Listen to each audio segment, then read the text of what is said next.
good evening, happy new year, happy 2025, everybody. And yeah, welcome from wherever you're connecting. My name's Mark Davis. I'm director and principal at the UK College of Hypnosis and Hypnotherapy, and I'm delighted you're spending your time with us this evening. I think it's going to be a really interesting time. We've got Agnes, I'm going to go for the full name here, Agnes Kruszinska. Kruszinska, okay. That's why you saw that I shortened my name, Agnes Kru. Agnes Kru. It also fits a lot easier on if you write it. If you're doing any design work, Agnes Kru is going to be a lot easier. That's why we have Hypno-CBT instead of Cognitive Behavioural Hypnotherapy. So welcome, Agnes. I'm really interested to have this discussion with you and to go through it. So yeah, I mean, just by way of quick introduction, Agnes, say hi, where you're connecting from. Hi, I'm connecting from Mallorca, beautiful Mallorca, where I'm living for 15 years now.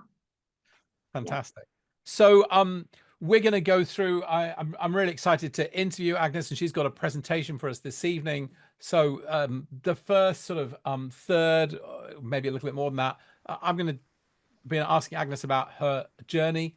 Right from quite early on, I think we should go back now. I've got some more information. Right through up until becoming a self-employed professional, yoga teacher, she'll talk about, and then deciding to take the training with us. What was that like?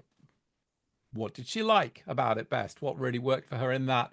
And then getting qualified and that whole experience, and then adding this into adding the Hypno-CBT skills, knowledge, therapy workshops into what she's doing already and how that worked. And then and we're going to talk a little bit probably about yoga and values and meditation and things like that through all of that. And then Agnes is going to be sharing her experience and knowledge of putting on workshops and working with groups. And she's got a presentation, and then I'm sure we'll have some discussion and some brainstorming around that. So you can really see, you know, I'm always encouraging people to take what we teach on the course and teach it. You know, it is a fundamentally, this is not something that works by virtue of the therapeutic relationship's an important thing, yes, but there's a very strong emphasis on psychological education and also on transfer of skills and people developing actual skills and using them in daily life.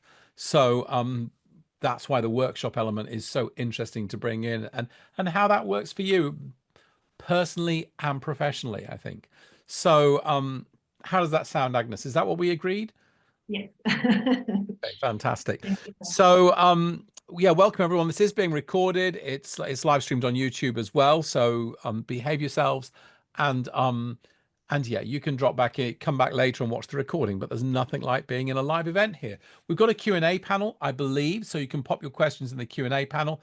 That is a little bit more helpful for me than everything going into the chat, but Agnes is talking, I will be dragging stuff out of the chat, making sure we don't miss anything. So yes, as you say there, Paul, happy 2025. And I just want to say that I did a New Year's Day webinar, which we might even talk about, stillness, love, and imagination, that's available on our YouTube channel as well. I really encourage everyone to have a look at that, particularly maybe after this, and we'll see some very similar shared ideas perhaps coming through there. So yeah, let's dive in. Agnes, welcome. I didn't get to meet you until about half an hour ago because you took the online diploma. Yes, exactly a year ago. I finished 31st of December 2023. Okay, great. And you were saying that your tutor was Morag, and exactly. Yeah, and those of you who saw the interview with Morag, if not, go watch it. That's also in our YouTube channel. It's really good. Great story as well, and just amazing lady. So well, fantastic. So yeah, let's backtrack and let's find out, you know, where do you come from originally? What's been your journey through sort of, well, you talked a little about your teenage years to me there, so we could, and then through, you know, education, profession, getting into becoming a yoga teacher, and then towards this. So can you talk us through that? Yes, so I'm born in Poland. You can see that in my last name. And we moved to Germany when I was very young. And I was always living in big cities, and I was enjoying the big city life a bit too much. So I ended up as a teenager at one point in I told you about that, in martial art classes for difficult children, let's call it like this. And it was, yeah, unhealthy lifestyle. And I was 18, I would say. I was 18. I had before already the interest in yoga. But with 18, I had a teacher in front of me. I struggled with life, who suddenly told me, you have power over your body. You have power over your mind. Your mind has an impact on your body. You can change with your breath how you feel. And I was like, why didn't I know that before? It was like an enlightenment. For me, it was really a powerful experience. So I would say what was the martial art? Can I ask what the martial art was? Hapkido, so Korean, South Korean. Oh, okay. And it was, of course, a lot of fighting, but the teacher always said, you're fighting your own enemies, the only one you're fighting. And this was really an important change in my life, I have to say. And there were already very spiritual aspects in it. And one point, I continued practicing this. One point, I got somehow tired of fighting. And I noticed, because I'm a fighter from nature, and I noticed I need more peace somehow. And I found into yoga practice and practiced for a lot of years. And I moved at one point 15 years ago then to Mallorca. And before, actually, of course, I wasn't born as a yoga teacher. So fun fact about me, I was working as a hairdresser in Germany's, I would say, most expensive hair salon with a famous coiffeur. And so this was all about red carpet and yellow press circumstances and a lot of pressure. So work with a lot of pressure, a lot of pretending I felt, a lot of, and I always claim this was the beginning of therapy, because as a hairdresser, you can't believe how much people open up as soon as you touch the head. So I heard a lot of stories. But you can also imagine the setup for therapy is really bad, because you stand behind the client. You communicate through a mirror in front of the client.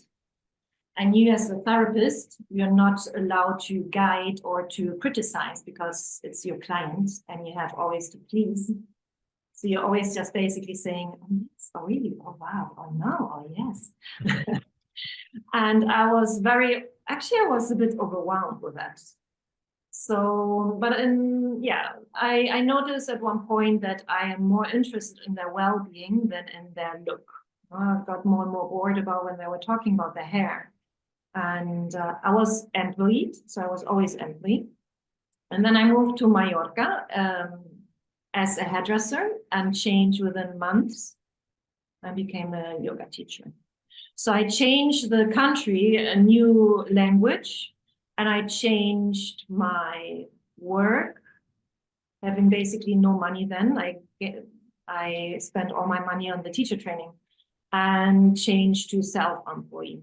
So I'm telling that because I know in London, a lot of students of yours in London they work rather in finances, but you might want not to compare it, hairdresser to finance, but it's a little bit the same. Like it was, pressure, pretending, having to, being the best, competition, and being employed. And I made that big shift. So everybody who's doing like a big shift from, I understand you. I was there as well. I survived. I made it. It was not easy, always, I have to say. And, but I'm still doing it. So I was working as a self-employed for a lot of years. And also maybe by nature of mine, I love challenges. So I remember that the first yoga class, basically, as a very new teacher, I was teaching 60 doctors, professional doctors from the medical field on a seminar about yoga. And I was standing there as a newbie. No, so, and the amazing thing, so I just had a really, I think I had one of the best yoga teachers. And I noticed how much the foundation, when you learn in your career, the first course is the most important. I always say later you can fly, later you can specialize on things and grow your wings and try out and sometimes fail with courses. But I felt how important the first course in your career is because it's your foundation. And though I was a newbie and I had basically no idea as a yoga teacher back then, but I felt so safe with those 60 doctors from all fields, every kind of field, telling them something about the body and about the mind. And I knew, maybe they don't like it, but I knew what I'm saying is right. So I always, this is a big treasure. If you learn something, a career with so much, so profoundly, no? And I have to give now the compliment back. I found that with your college as well. No? So I continued as a yoga teacher, and I love working, especially in one-on-one settings as well, because I like change. I like transformation. I like to see people that they apply things. For me, yoga is a lot about tools. If you feel sad, I don't know, you breathe in a different way, or you're upside down, or you have tools to change how you feel and how you think. No? So I want to see that people apply them. No? So I love one-on-one sessions. And I noticed, it happened to me then later, a few times that in my one-on-one sessions, so people who goes to one-on-one sessions in yoga, either those who have physical issues because they had injuries, and yoga in the field of physical recovery is huge, is big. Mallorca is very accepted. So if you ask a doctor, can I do yoga? They know about what you're talking, they say yes. They are most likely even to work in collaboration with a yoga teacher and say what is allowed and what not. So I always had a great experience with that. And then there is the other reason why people start with one-on-one sessions, because others say you really should do yoga. I think you need help. And this is for mental reasons, no? If they have suffered with anxiety or depression, other topics. And I noticed there is not much collaboration from professionals in this field. And I had sometimes a situation that I had to tell my client, I'm really sorry, but yoga is not enough. And I can't help you anymore. You need help. And I was surprised that people were not upset and they said, you're right. And I was even more surprised to notice that they say, where can I go? And I say, I have no idea. I'm really sorry, because I couldn't. With the physical recovery, I could, but I couldn't in the mental field. I couldn't really help. And I often receive the feedback, it's a shame you can't do it. So I became a mother. So as a mother I didn't want to evolve too much. So I stayed with something what is safe, the yoga, what I can do. And my son is now 6 years old. And when he turned 4, I think, or when he was 4, I noticed I urgently need to evolve. And before in yoga, of course, I did a lot of things. So we'll talk about workshops. I taught a lot of workshops in any kind, retreats, in different languages with different setups. As I said, I worked also in therapies and addiction, supporting others. I did that several times, supporting other therapists and intense therapies. And but always very intuitively. I didn't have any course on that. And my own experience with hypnosis, why did I choose then to train as a cognitive behavioral therapist? I quit smoking with hypnosis. And the interesting thing is, I don't remember when it was because I never counted. because I was a non-smoker afterwards. And I always say, as a non-smoker, you don't count the days. As an addict, as an ex-user, you count the minutes, seconds. I don't smoke for 3 months and 2 days and 2 seconds. You know it. And I never counted because I was a non-smoker. Switched completely. Yep. Exactly. So I had a very positive experience with hypnosis. No, I guess it's also like 14 years ago or something. I remember it was summer. And so I was at one point, so I was looking for tools. Now, yoga for me is tools, a huge toolbox to teach people skills for life. For me, yoga is like the oldest therapy. I think it's the oldest therapy, the first therapy in the world. So I was looking for tools. It was clearly that I wanted to go into this mental field. As I said, as a hairdresser, I was already enjoying or not the therapy sessions. But I knew that talking therapy I don't want that. I did that as a hairdresser. I don't want just talk and listen. I wanted tools. So I knew it's hypnosis at one point, but then what kind of hypnosis? So I was researching a lot. And I came across your college.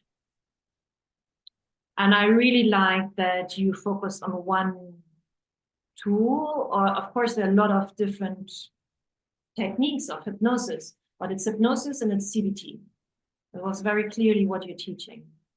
And our other colleges taught a little bit of this and a little bit of Ericksonian and a little bit of NLP and a little bit of this and a little bit of business. And so you don't learn anything.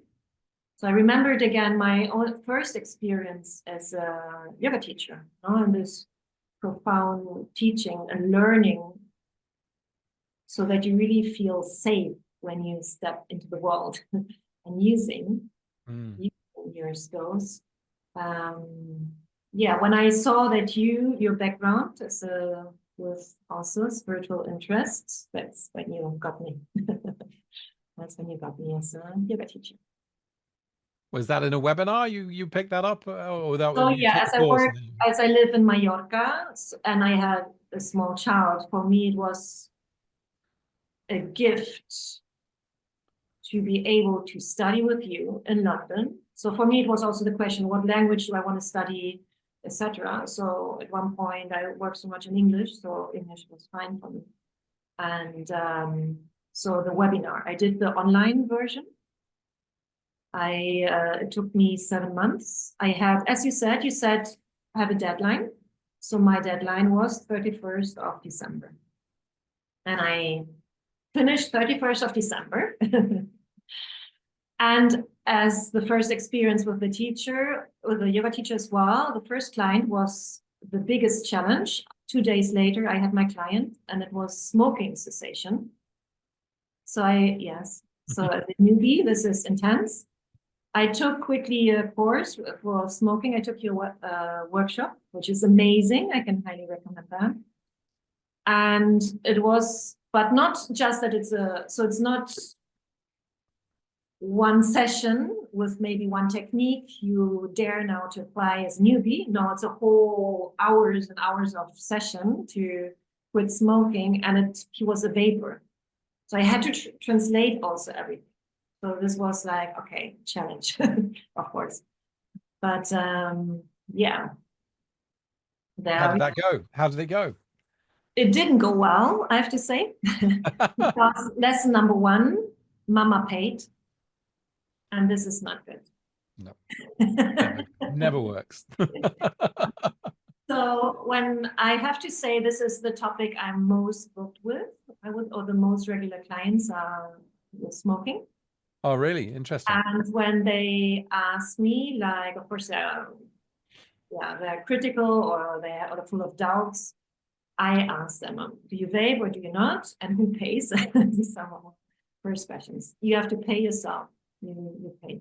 You've got to. The motivation has to be there, has to be at a certain level. Otherwise, it's an issue. You can't fill in that. So, well, before we talk about, and that's interesting in its own right, I think, that you do that work. Let's come back to taking the course. What was that like doing it online? How much time did it? You said 7 months, but that wasn't just watching the lectures. and the practice sessions, that was doing your case studies and your written assessment, everything. Yeah. So tell people, maybe let's just expand a little bit. What was your schedule like in terms of getting that done and covered in 7 months? Because, I have said, it's some people have done it in 3 months. We have said it's possible in 6 months. 7 months is very good. But we do, say to people, do it in 12 months. Come on, you can do it.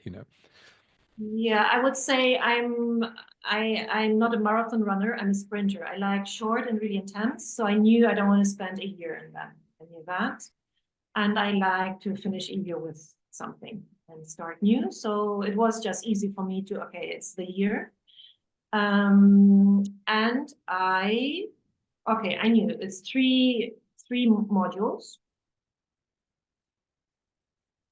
I think you sent out even kind of like, I think you have homeworks, right away, a list of homeworks, what you have to do in the first module.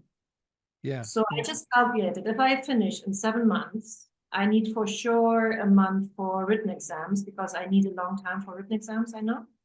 I'm more a practical person, so I knew, but so yeah, I calculated kind of 6 months or for the course, or 5 months for the course, and then I just added. Did the math. How many weeks are they, and how much per week do I have to do? Where do I have to be after a week?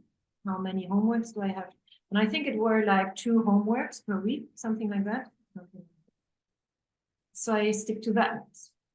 And then I started, and I was working. So I was working, and I have a small child, no?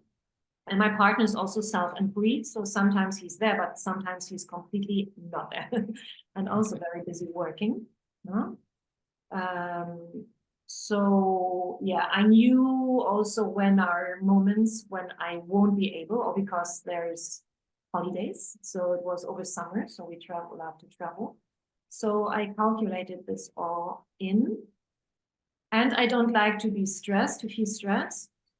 So I calculated everything what is really manageable. Smart goals, no? We learned that. So you essentially you ended up looking at seeing what you have to do and create a plan and a schedule for yourself to get what you needed to get done each week to complete. Yeah. Yeah. And how did you manage to motivate yourself through that? You're not with a group. I mean, you are coming in to the practice sessions, and how did the tutoring work? And because this aspect about that sort of flipped classroom model where you are watching the lectures, doing a lot of study on your own, and then meeting with your tutor, and then coming to the practice sessions. Some people struggle with the motivation, and when we get them in the live stream webcast, they're very happy to be dragged along on our time schedule. But you didn't. You had the motivation and discipline, if you will, or structure to get that done. How did you do that? How did you manage to do that? And what were some of the challenges in doing that? There were no challenges for me. For me, it was rather easier because I have my days are split up in classes and things, and I have to do, and then pickups in school, and then I have my own life also, and I like to practice also yoga, or I don't know, go into the mountains and things you do in Mallorca, or go for a swim. So I like to manage my own schedule up then. So for me, it was easy. I think I'm a disciplined person. I love studying. I think this is the point. I love studying. So when I have something to read, I'm glowing. I'm happy. I'm the happiest person. So you don't have to motivate me, because it was something that interested me deeply. And I started to read, and this all made sense. It was everything I knew-ish kind of before, because it just built up on my yoga knowledge and experience I had myself in my life, and with others, and with my clients and students. So it was just, wow, yes, now it makes sense. Or how interesting. Or more research. And I knew that this works. I always knew it. Now I have the data. So it was rather like, yeah, I didn't have to motivate me. Interesting. And so, and what were some of your favorite parts of the course, or practical exercises, or The theories and easiest ideas? part, the easiest part was the first stage. I think, flying through. That was easy because I'm used to guide people, to tell them, close your eyes and Yeah, sure. oh, Yeah. or breathing. This is, I feel comfortable, and I love, but I still, of course, if that would have been just a course online, yeah, I would have missed out. So the tutor was really an important experience, and I was really looking forward to have that exchange. That was really, really important. And also I love the practical, the meetings with the students in the breakout rooms. I love that. I loved, and even at the end of the course, you start with treatment planning. This was really interesting when everything falls together. I think I would have loved to have more of that or something, like, because then it made sense. And then you could really exchange also with others. And then also, as you're at the end, I was at the end of the course, more people are also at the same part of the journey at the end of the course. And we started to exchange numbers and create groups for exchange and support. I can recommend that because this was very helpful. I think we're still in a group, and so at the beginning of a business setup, we can, like, oh my God, how do you do it with a website? How do you do it with whatever? And we could, just help each other. Support groups and practice buddies. Nice. And what part of the course did you like most, though? What was your any particular? Yeah, the first part was really, really easy. And you mentioned in the first part, that was also, I always had that in mind, you mentioned afterwards, you're not a certified hypnotherapist. You're not allowed to work as a hypnotherapist, but you can lead workshops about self-hypnosis, something like that. Yeah. So I didn't. I was sure I will do it, but I didn't because I was so overwhelmed with the whole thing of studying. It was quite a lot, no? But I didn't forget. And then afterwards, when I finished my course, I started with the self-hypnosis workshops. I can tell you what was the most challenging for me, though, in the course was the part with the cognitive part, because that was new. No, that was really the newer part. The behavioral part, yoga is also behavioral therapy, no, a little bit. Yeah, definitely. Yeah. And the martial arts there as well. Yes, exactly. So I was a little bit used to that, or know what an impact that has if you change your behavior, if you act differently, if you do things, depending on how you do things. It's always about the how also. But the cognitive then it sounds like, oh, that's deep now, but I have to focus there. But I loved everything. It's really hard the homeworks, I love the homeworks. There were some scripts I liked more than the others, of course. I found very powerful the core beliefs, the work on core beliefs. Yeah. And I feel now working with people and also just looking around that this is a topic you could work with everyone. Everyone who claims not to have a problem still should work on their core beliefs, I think. It's very powerful stuff. Yeah. Nice. Okay, so, and do you have a particular favorite tool that you like to use or method? Well, as I said, I was very busy with the smoking. Yeah. So these are several tools. One of my favorites is your tension release breathing. I love it. That's a big one. I use it also in my smoking cessation sessions. Yeah, I think that's, I used to teach meditation and philosophy on yoga teacher training. And particularly I was connected with Anusara yoga teacher training before that all kind of fell. Well, I knew John Friend personally before anyway, you might know the whole saga with Anusara, which is a very interesting tradition. I was very connected with it. So I used to teach there, and it was really interesting. Nobody really knew anything about progressive muscle relaxation. They kind of knew, but this very technical aspect of what it really is to actually cease tensing the muscles, And I remember when I took the course, when I was shadowing Donald Robertson, when I was going to take over the college, and I shadowed him twice doing the whole diploma. And we did tension release, and there was a group of about 12 or 14 people taking it. And this one lady, she was a yoga teacher from Switzerland, and she said, When the door slammed, I jumped really hard. What does that mean? I said it means you're still very tense. Because I remember reading about it was actually not, it wasn't Jacobson, it was one of his proteges, Professor Frank McGuigan, would teach progressive muscle relaxation. Everyone would be lying on the floor, and then at the end of, like, they'd done several sessions on it, he'd have a huge pile of books and he'd drop them on the floor like that and see who jumped, and then they'd have to come back and do the whole thing again, because that reactivity, so that understanding, also reflex reaction being mediated by the tension and tone in the muscles, I think it's really, well, as you know, I go deep on that. But so yeah, so I love that you love that and apply that and use it. So that's interesting. You're doing a lot of work, smoking cessation, challenging, interesting work, challenging on the marketing as well, because you have to continually bring in new people. You're not seeing them for 6 sessions. Challenging for yoga teacher because nobody smokes around me, no? Yeah, there's that too. But well, some of them are secret smokers, those yoga teachers, I can tell you. And they feel really bad about it. So there's some nice ways in there.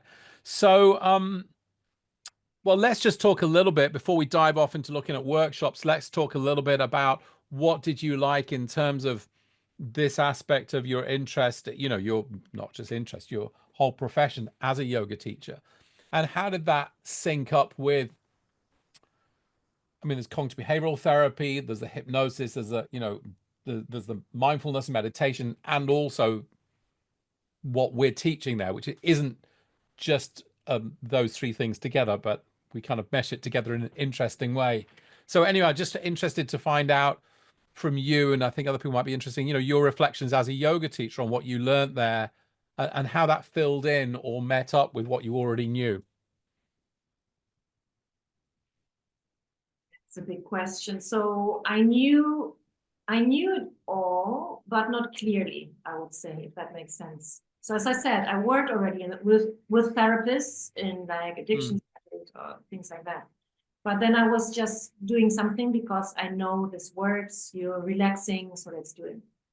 But it was so specific even about meditation, of the difference between meditation and mindfulness.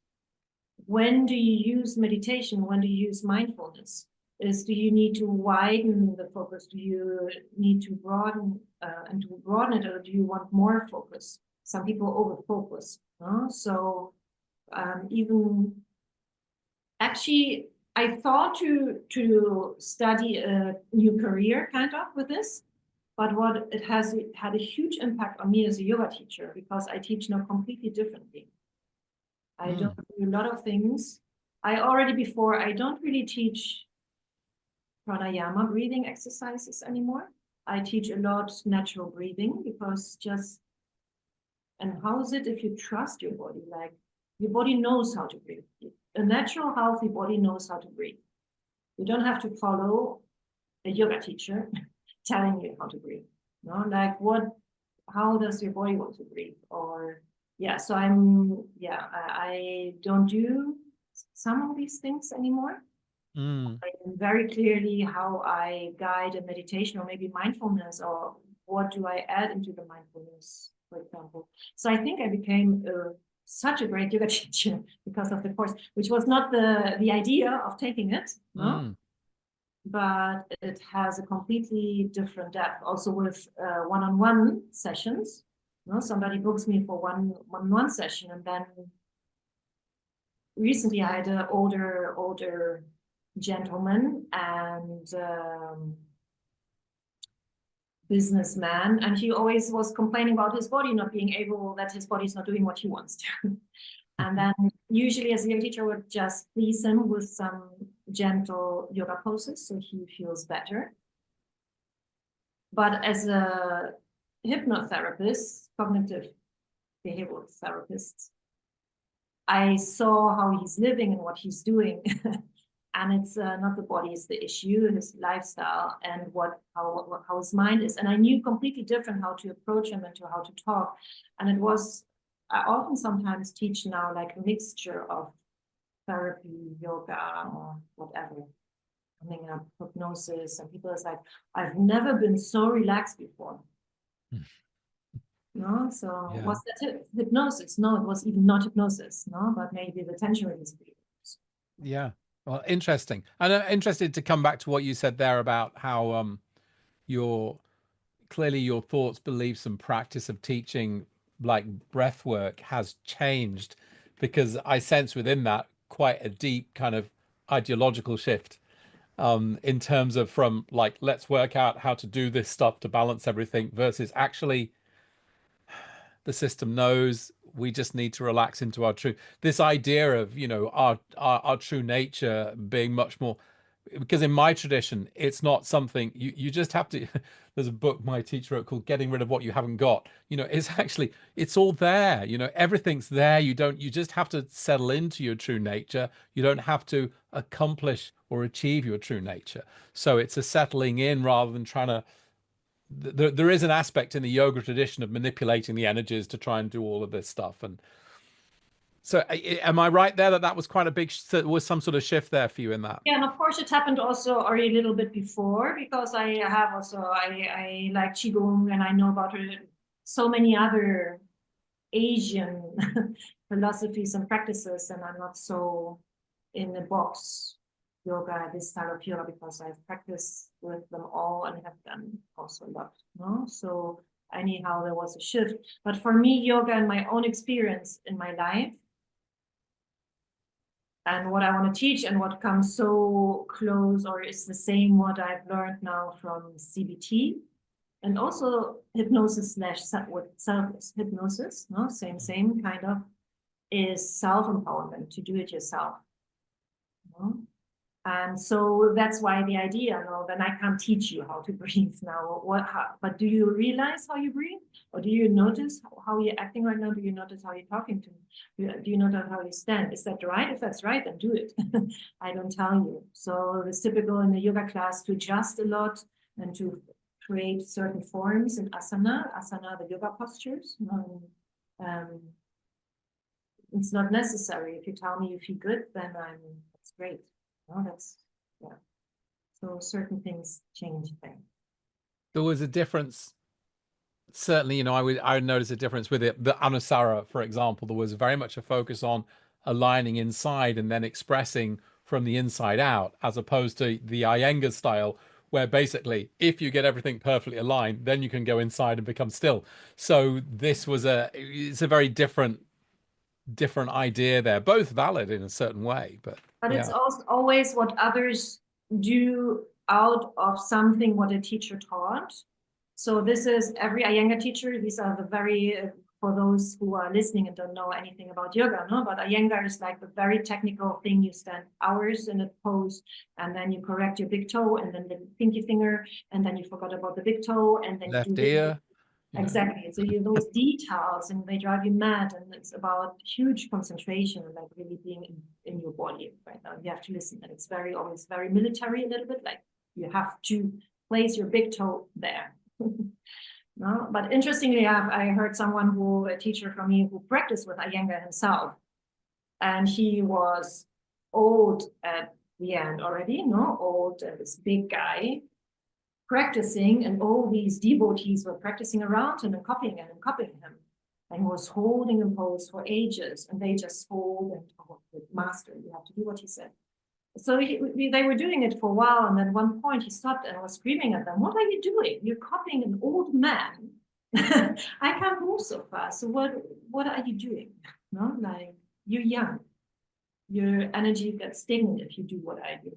So maybe also there's a misunderstanding. No, if you teach what somebody told you and you try to exactly to repeat what somebody told you, it will get, it's like with our memory, no? It's waters down at one point, it's not anymore. Maybe rather than coming more from inner principles and inner alignment. So let's dive in and talk about your workshop work and how that's fitted in. You say you were doing it before, and you have some slides to present as well for people here. And then, you know, I do want some people to share and ask their questions here about this too. So yeah, take us into this, how you started to apply this in terms of you know, what, as you know, as you say, I do say, right, you know, I want people to go out there and run workshops on this, teach this. You know, teaching a workshop is easier in a way than doing therapy, because you haven't got all that one-on-one and the confidential. I mean, it's different, you know. It's so lead the way here, Agnes. And Shall I start? yeah, let's start. Let's dive in. And everyone, do pop your questions in here and what you want to hear more about as well. Yes, of course. So let's see.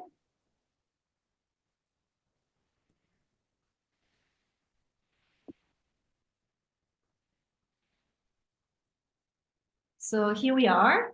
Welcome to workshop 101 for hypnotherapists. So I don't know if you're listening because you have never ever done a workshop before, or maybe you have already and you're thinking how to work on them, making them better. So, but what I wanted to talk today is about actually why I think offering workshop is really relevant to your business. What is a workshop? Because workshop is not a workshop. So we'll talk about different ways how to teach events, let's say, and then we'll talk about the before, during, and after. So about the preparation, really, how to prepare and what you do in different stages of the workshop. There's also an after. So it's not just, workshop is not the workshop. No, it's a lot happens before and after. About some rules and ideas. We finished with a Q&A. And of course, I would love at one point also to discuss ideas. Maybe we can have somehow through the chat conversation. Yeah, what topics you could offer in the future. And for those who have never done a workshop and are interested in doing so, I'm teaching now a workshop about workshops. So how I built up this whole the slides is how you basically can offer it. So you start with a topic, you name your topic, important if you welcome the people. This is the agenda of today. So when you create a workshop, you let them know about your agenda. We talk later also about it. You present yourself. So my name is Agnes Kru, that's how I'm known. And I'm a yoga teacher since 2011, and since January 2024, a CBT hypnotherapist. It's important to present yourself because hopefully you always have new people, at least a few ones in your workshop. And I will mention also later, if you're in a point and you teach regularly workshops and you don't have to present yourself anymore because everybody knows you, it's actually a bad sign. Because it means that you're stagnant and there are new people not coming in. So it's important always to check also, this. I hope you will always introduce yourself. So especially the first 2 years, one of the main struggles for new therapists is finding new clients. No, this is, so if you're there, I think it's an amazing way to offer workshop, but it's not just for newbies. Also, if you're experienced, if you're specialized, no? So those who are special have a field they work on, it's super interesting to offer workshops on that and events, no? So it's for everyone. It's for new ones and experienced ones. Why? Here are many reasons. We can go through them. Attracting new clients, of course. For example, me as an example, I right away started with self-hypnosis workshops. I hadn't had so many clients yet, but every workshop I taught, there came always clients through the workshop. Not necessarily because of the participants. Sometimes they were happy with what they have learned, but they recommended me because they were so happy with the workshop. They recommended me or their husband or their wife or whatever. So somehow, directly, indirectly, bring you new clients. Also, I feel in my field, in my area, I feel that I am surrounded by people who claim that they don't need a therapist, no, yogis. Mm-hmm. And they, but for example, with self-hypnosis, that was really a gateway because I taught them a tool, you know, how they can work on themselves. So I had people coming to my workshops would usually not come to my sessions. Use collaboration to increase reach. So you can teach a workshop on your own, but you can always, what I did also as well, you can work with others. We work on that point later, but even with working with others, you have even a bigger reach, no? Because they bring their clients in. Self-empowering clients by teaching applicable tools, an important topic in the work we have in CBT with hypnosis. Self-empowering clients. For me, this is one of my main messages in my business, to self-empower people. So this is why the self-hypnosis worked for me so well. Avoiding burnout by using material, repeating topics, and work more with prevention than with problem solving. What I mean with that is I taught the self-hypnosis workshops now several times. It was so successful that I just basically did the same one again, that's why I mean avoid burnout as a therapist. We somehow have, I believe, that we come now to the point of self-care as a therapist. Sessions can be intense sometimes, depending on the topic you work on. And I believe in balance. So making some parts of your work easy.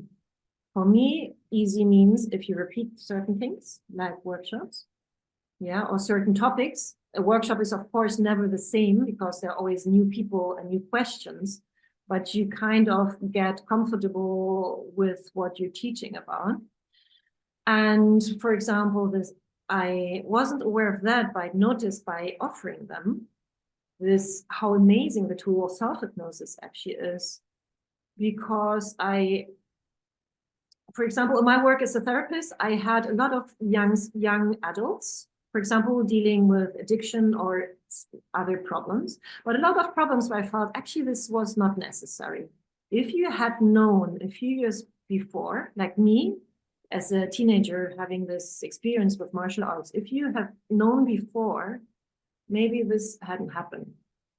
So by teaching, I started, for example, I started with the self-hypnosis. Also, I teach soon at the school. Before A-levels, there's a lot of stress going on. So teaching them just that they have power over their own mind is big. It's big for teenagers. So this, I mean, with prevention work, this is you work rather than prevention, which is always nicer than just working with problem solving people who have problems. Now, this is what I mean by avoiding burnout as a therapist. If you offer online, so the question, of course, we talk about it later, is it online or is it in person? If you offer online workshops, you have no limits of participants, which is, of course, increasing then the income. You can then record the workshop. If it's easier, I find it easier to record a workshop if it's online, because you just press record. You can do it also in person, but then you have to set up a camera, etc., and where to set it up, and the sound, everything is more complex, but possible as well. But if you record it, people still can pay, though they couldn't join live. So there's a further reach. You can even more. That's how you increase the sale. You can, if you record it, put it on your website as just an ongoing sale, have like little things to sell. It is easier to sell something for, let's say, 30 pounds than for 150 pounds, of course. No? So all these like amplifies your sales. And I noticed I taught the workshops in self-hypnosis mainly. And I taught it again. I noticed there's I suddenly was invited to a podcast. This podcast I want to talk about in Germany, actually, so internationally. Then I was invited in Luxembourg to teach self-hypnosis actually on a yoga conference. And it was big. So suddenly I had hundreds of So, and I noticed, oh, and with every time I really had to go, of course, I had to go deep into this topic. No, if you prepare a workshop, you have to go deep. And I'm sure if you've never done it, you prepare yourself for sure so well because you're so nervous that you will know a lot, which is the positive part of it. So you become an expert in a topic. And if you talk in podcasts, of course, you have a wider reach for online, if it's no, if it's internationally, etc., etc. So suddenly your work expands, your work possibilities, and it's amazing. So while you're teaching content for social media, yeah, so you have to use social media, unfortunately, I think. And while you're creating content for your workshop, while you're holding a workshop, while you are in a workshop, and afterwards, you can post it and people are interested, though they didn't join, they think, oh, that is interesting what she did or he did. So you have additionally already automatically content about it. And you have, of course, the higher income per hour. You will have definitely more per hour than in the one-on-one session. And you create a nourished community. And talk about that later as well. You're always welcome to ask something in between if there is a question. I think there's a question to Mark has an eye on it. Mm-hmm. So what is a workshop? Different options. So workshop versus masterclass. And I just said, I mentioned to Mark as an example, a workshop for me is you teach people a skill and they have learned something what they didn't know before. You're working on something, maybe sometimes in a workshop you can even have group work or something to figure something out. But there's always like this, ooh, aha, they come back. Versus in yoga, we call it masterclass, taught by a master, but taught by someone who knows, but they're usually a bit shorter. Let's say masterclass can be even just 2 hours, a workshop maybe for 3 hours. So it's also, yeah, flexible. But a masterclass is a bit easier and it's rather the experience. Example, Mark just taught a self-hypnosis a workshop about using self-hypnosis to achieve your goals in 2025. This was a workshop because I didn't join, but I saw your description because I found it very interesting because at the same time, I actually coincidentally promoted my own and was a masterclass, I would say, same topic, but I didn't teach them how to do it because Mark claimed that actually now, whenever you have a new goal or for the next year, you can always repeat. You know now how to do it. You know now how goal setting works. You have a skill. So this is for me a workshop. What I did is that I just had a group of people. It was online for the new year. And I did actually the future script. I use the script writing. I use the script writing exercise. So they had to work on their own because I don't do group therapy really. So we don't share, there's no disclosure. What do you want? What do you want to achieve? So everybody works on their own, on the question, find a situation. How do you want to feel? How do you want to think? I give them tips, I guide them through, I explain again and again what kind of language they use, but they write their own script. And then I guided them.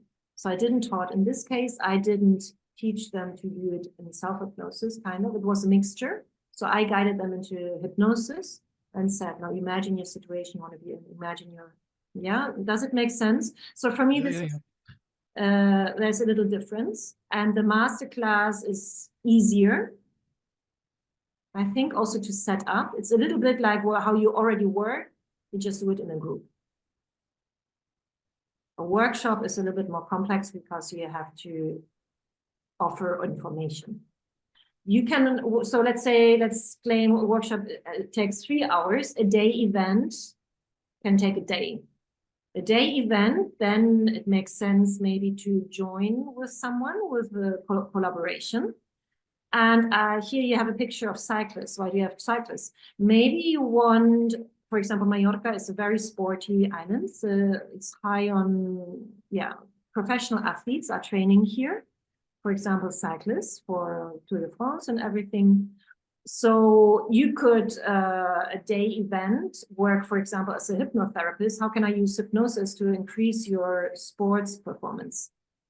And then it would make sense maybe to collaborate with people, with professionals from the sports field, who are maybe trainers, coaches, who are maybe nutritionists, just as example, and you have a whole day event. No, you need always food then, but this is, of course, no, the longer something is, the more expensive, the more complex the preparation. And of course, always the question, online or not? Is it local? Here. No? So keeping in mind, the bigger the event, the more you rely on collaboration, the more complex will be the preparation phase, no? The more difficult, but it's definitely more fun. The bigger, the more fun, I would say.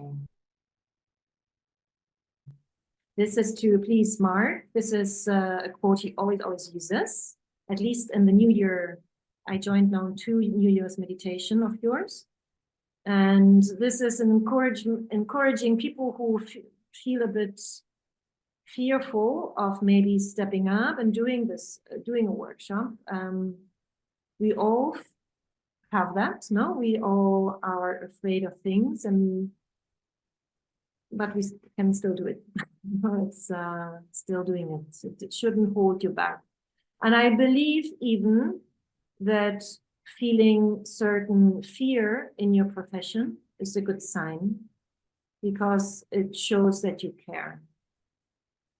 I always say that even I taught so many classes, and I could just go into a classroom, the other classroom, just teach a class, but I don't just teach a class. I never just teach a class.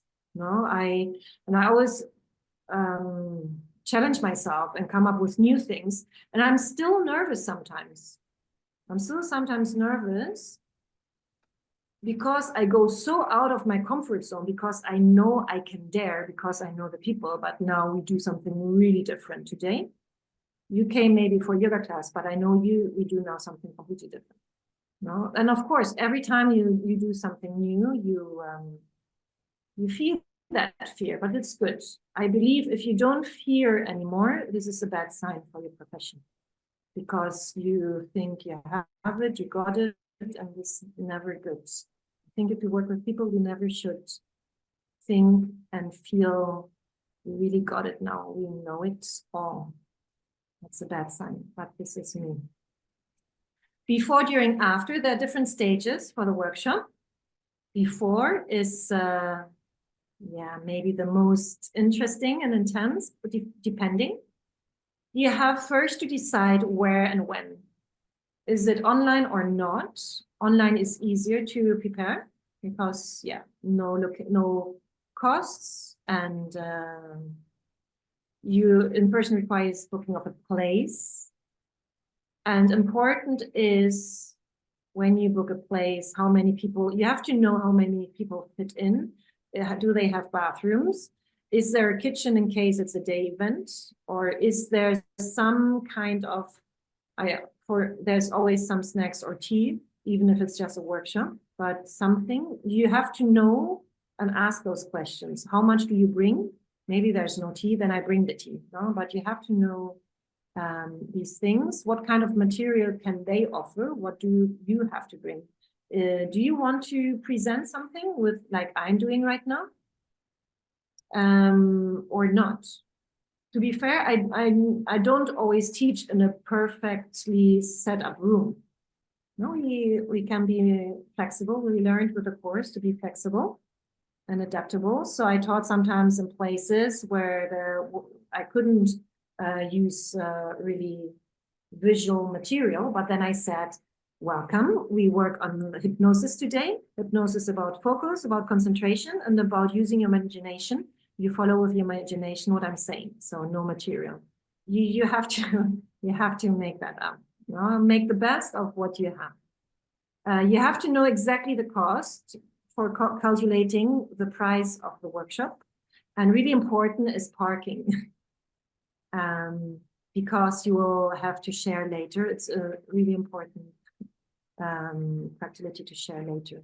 And when, the question with when, keep holidays in mind. A certain time of the year, month, certain days that are not good. Now in Spain, the typical family holidays are not good because people are really with their families. No, though they have day off, it's not when they want to do something, they want to be with the family. So there are certain times of the year I know this doesn't work. When it's here, for example, it's really hot. People are unable to think. So in really high season of summer, I can't offer really workshops. It's not possible.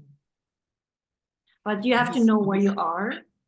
Yes. I was just going to say this aspect of online versus in person. I mean, you know, there's obviously people are somewhat zoomed out a little bit. The chance, you know, they like to come to somewhere and have that, you know, there's the experiential aspect about doing it in person, but you have to book it more in advance, and you've got costs that are gonna then be are an issue in terms of a risk for you financially if you don't make your numbers and things like that. Cancellation policies. I mean, there's quite a lot more to the doing the in-person, isn't there? Yes, well, if you've never done it, if you've never done it before to teach a workshop, I would start slow and easy. So I wouldn't book right away the most expensive hotel with a spa, which costs amazingly in high season or something. Then of course it's expensive. You start easy. So where can you book? What locations can you book? For me, for example, very easy is to book simply a yoga studio. But a yoga studio means there are no chairs. So if I book a yoga studio, I can't offer a workshop that if I work with people age 70 upwards, for example. No? So it depends a little bit with whom and for who do you teach. What kind of target group do you have? What kind of people do you have? Or would you like to work with? Maybe you don't have them yet. But I know that coffees have a lot of chairs and comfortable places to sit, and they are often, in my experience, every business that is run privately and not a chain is somehow struggling with money and is happy if somebody books that place. So most people, if you come up and ask, could I use your place? Could I book it for like 3 hours? Most people would say yes, depending when. No, not in their main time. So it had to be a moment when they don't work. No, but there are ways to do it easier.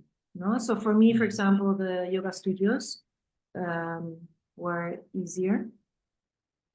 But as I said, a coffee place doesn't cost neither a lot. No? That's interesting. So a coffee shop a private independent coffee shop in an evening or something like that. Exactly. When they wouldn't normally be open. Yeah. We have a lot of like brunch places that close at 4 latest.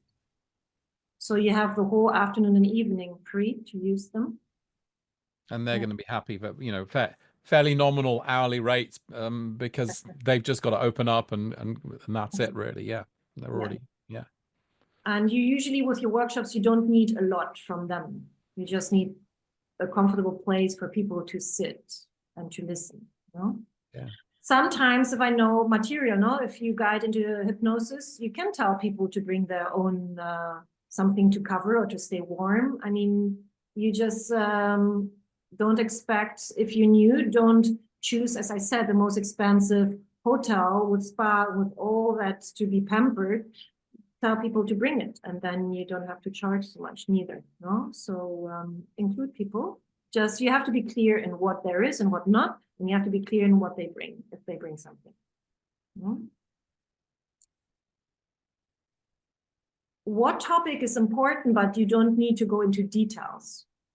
No, so you don't have to go at this point. You even didn't promote it, so you have to know about what. So for me, for example, self-hypnosis. Yeah. But I don't have exact exactly like the agenda. I don't need it right now. The question you have to know, do you inviting guests? With the self-hypnosis, I had a really good, in general with my work, I had really amazing experiences actually by inviting people, participants. For example, with the self-hypnosis, as I mentioned, sometimes teenagers, no? So I just, from my own experience, know that teenagers need a little bit more guidance. And I was really interested also in working with teenagers. So every workshop I taught, I invited 2 teenagers. I gave 2 seats for free for a teenager. Interesting. And I'm a mother. And I know, and everyone who's a mother or father here knows when somebody does good to your kids, you're so happy and you're really pleased. First of all, you don't send your teenager usually alone. So you go as an adult. So there was somebody who wanted then also and see what they're experiencing. So I had a paying person, extra person, no? But then again, some of the schools were like interested, oh, teenagers, that's something for teenagers. Oh, this is interesting. No, in my case, private schools. So I had really good experiences with inviting. Inviting can be just one person. I feel it's always good to, yeah, for community also a little bit giving. Yeah? And this topic, self-hypnosis, I think is, you know, other people are teaching some meditation and some different things, but there aren't many people teaching this, you know, so it's a quite, and it's, yeah, It's it's big. I can provocative. highly recommend. It's a big topic. It's really trendy topic. If you go into social media, it's big, and self-hypnosis. But what is really self-hypnosis? There's so much space to educate people in a really interesting way, to challenge people's opinion.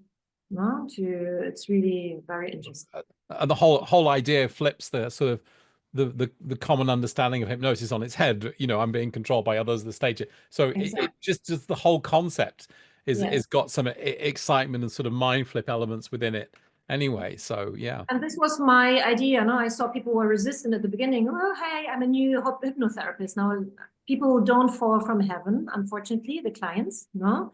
So it was my way to approach them. And also there's a lot of space for question and answers in a workshop because people start to feel comfortable and then ask, yeah, but I heard that. And also my first question is always, what do you think is hypnosis? No? And they come up with things and yeah. And then you can respond these things in your workshop. So how long? Of course, it depends. The price you will charge is how long. Is it 2 hours, 3 hours? Is it a day? No, and then I shared that I will teach today this workshop. I shared that in this support group I mentioned before. And I asked for questions, what they would like to hear about today. So somebody asked me, how do you charge and do you offer free workshops? So the question, free versus chargeable. I almost always charged, I have to say, my workshop. If it's really about my work, I don't like to give my work really for free. A part of maybe inviting a guest because it's like just close to my heart. It has to have to do with my own experience and story that I invite teenagers, no? But my work, I don't give for free away. Free, I taught once a free workshop online, but this was more like a sales thing because I was one time of my career as a yoga teacher, I was selling online courses for yoga teachers. So there was a big course I wanted to sell online. So I offered a free like question and answer thingy to make them interested and to sell it. But this is more like a sales thing. The question is the price. What is the purpose of the event?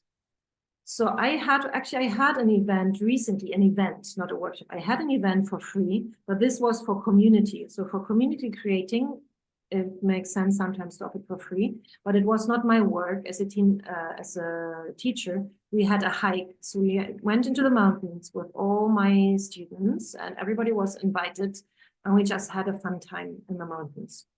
And this was beautiful. It was really necessary. I can highly recommend that. But this then makes sense to make it for free. and translated that into a world of hypnotherapists, no, especially at the end of the year, for example, people are more interested in community and sharing the Christmas time. And if you are specialized, let's say we had with the Morag recently, she is specialized in this hair pulling thing.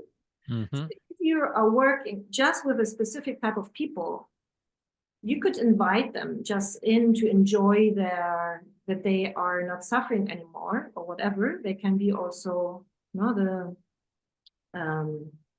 and do, I don't know, a hike. I don't know where you live and what you do then, but we go to the beach or we hike and do those things, outdoor things, but you can also go to just to have a nice, maybe lunch or whatever, no? So these things are for free, of course. Or if you have a new consultation room and you want to spread the word. When I had also my own studio once. So when I had a new studio, we had an open day and we offered classes, but then not full classes, because this feels, again, I'm giving my work for free. But we did an event of, how was it called? Like the poetry slam, like a poetry slam, you do like really one after the other. We did a yoga slam. So we were like 20 minutes, ding, ding, ding, 20 minutes, every teacher just rotating, and really just having a fun time. So you can be very creative, you can do that, but these things are for free. But everything else I would charge. And of course, when you prepare, you have to know, do you do it alone or not? If not, it is from the very beginning really important that you clearly divide who is doing what.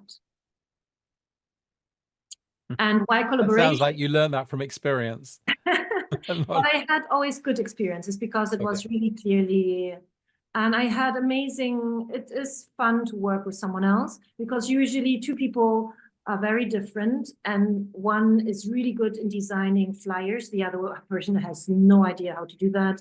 One person is maybe better in whatever, and the other person. So it's fun also to, share the work.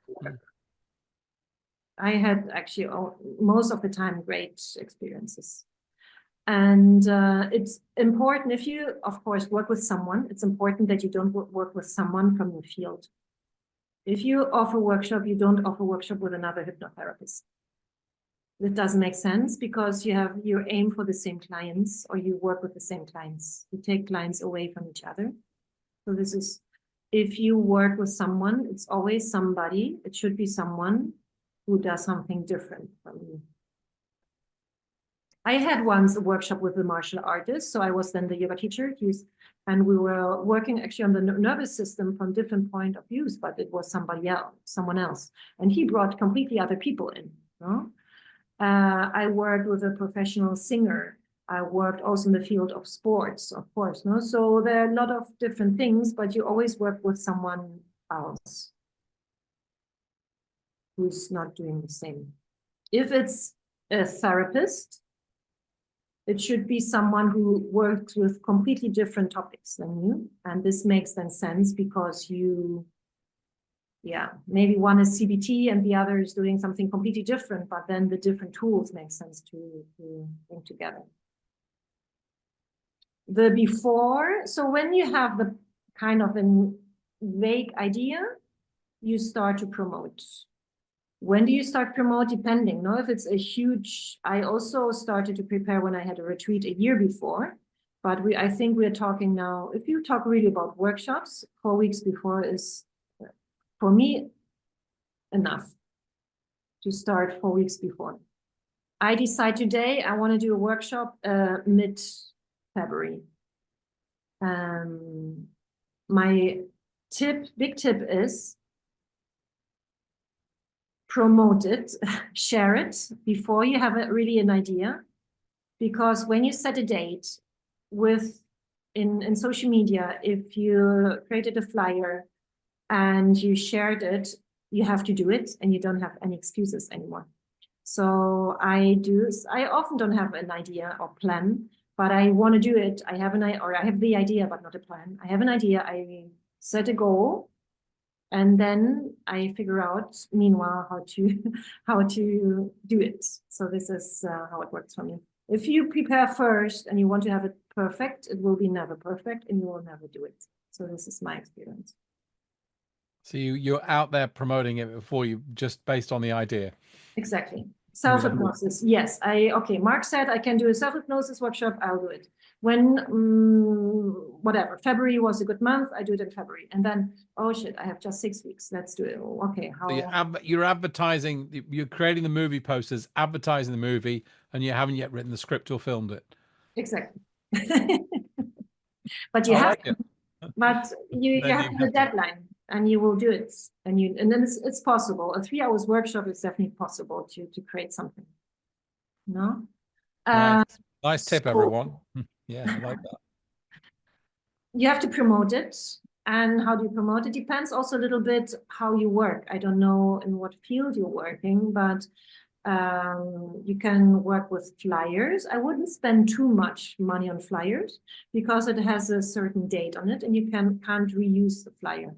So if you print it too much, you spend a lot of money on something that you won't use again. I am a bigger fan of rather printing out and hanging one thing into window somewhere or onto wall. So you need just one and you have really specific places. In this coffee, I hang one on the wall. In this, I don't know, yoga studio, I hang one on the wall. So it's always just one. Yeah. And you use those you printed out. I find this better than flyers. Flyers, in this case, I don't have good experience, but maybe you have. You post the same flyer, but the visual on social media. I work with Instagram. Instagram is connected to Facebook, so this is both the same. If it's a workshop, I don't promote it on my website. If it's something bigger, if it would be a day event or more, I would promote it on my website with a special window.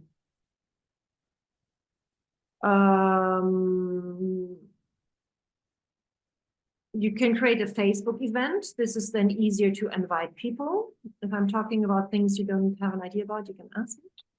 Or local groups. So I have really good experiences. If I do it in person, in a certain area, I have really good experiences in just sharing it with local groups. This can be WhatsApp groups. I'm in a mom's WhatsApp group.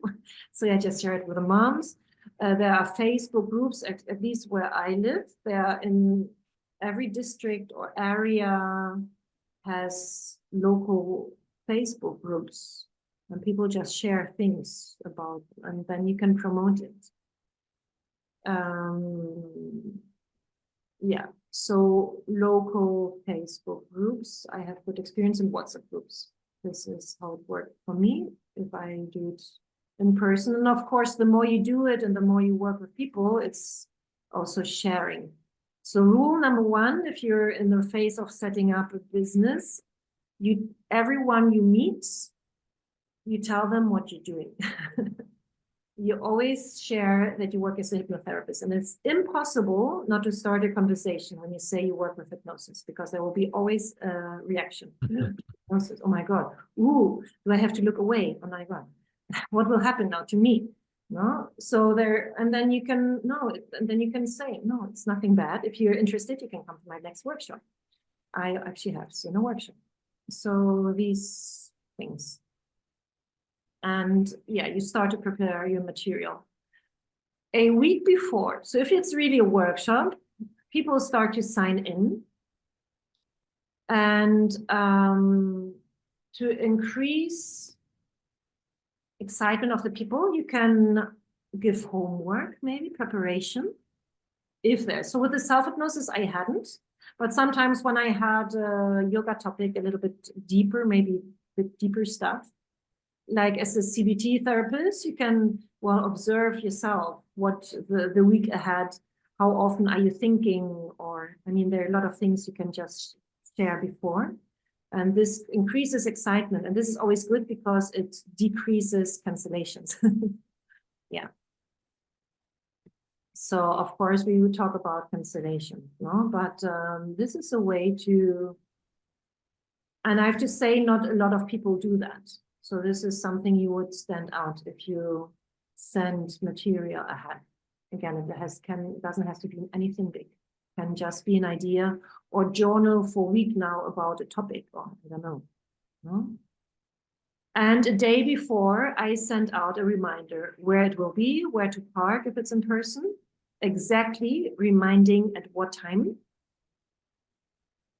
When, and if you start at 10, tell them to be there 15 minutes before, for example, so you can start on time. In Spain, you have to remind people a lot to be on time. What to bring with, something to write. So really detailed planning. People they have their head full of stuff, people. So make it easy for people to prepare. And of course, if it's online, make sure, remind them, for example, on Zoom to update the Zoom. What you don't want is that you're starting a webinar and they're texting you, oh my God, I have to update, oh my God, my computer is not working or whatever. So just remind them to do it the night before. If you have a collaboration with someone, honest communication is important.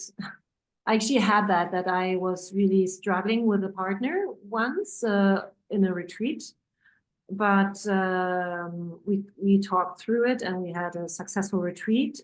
It was so successful that we had another one and we didn't like each other in that period because we were quite fighting, but afterwards we figured out. But honest communication is really important, that you don't. It can always happen if you work with someone that you're not happy with things because you used to work like you, especially therapists. Everybody's working on their own, no? You work always in your own room and then suddenly you work with someone else. It can be challenging sometimes. Honesty helps. And I always charge people. As soon as they say they come, then I say pay. Because if you leave space for payment, they might forget or change plans. So charge and tell them clearly what the constellation policy is. For how long can they cancel? Typical is like with workshops, like a 24 hours cancellation to pay fully or whatever. No, but be clear about that. During the workshop, no, the welcoming is very important. The people who don't know you, so be nice, be kind, welcome them warmly. Important to show them around, so whenever they use the bathroom or they know where it is.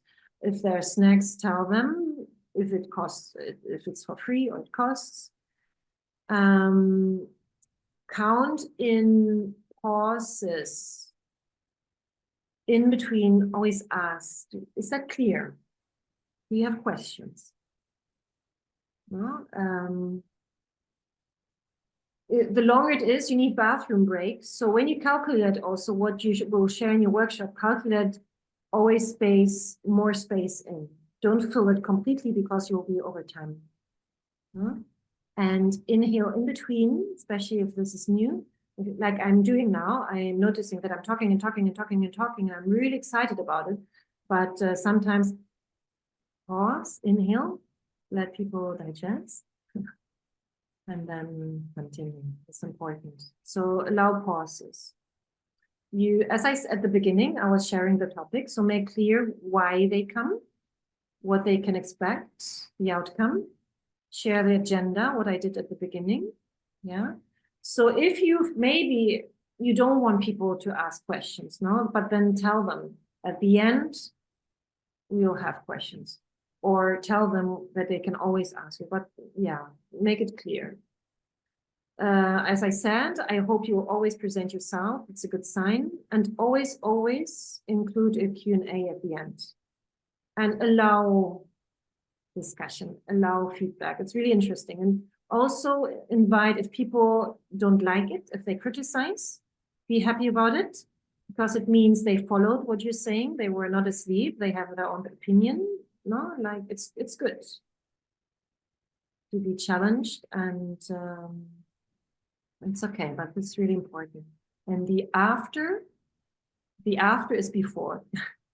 So when you finish, don't just say, okay, thank you, bye, and then everything is gone.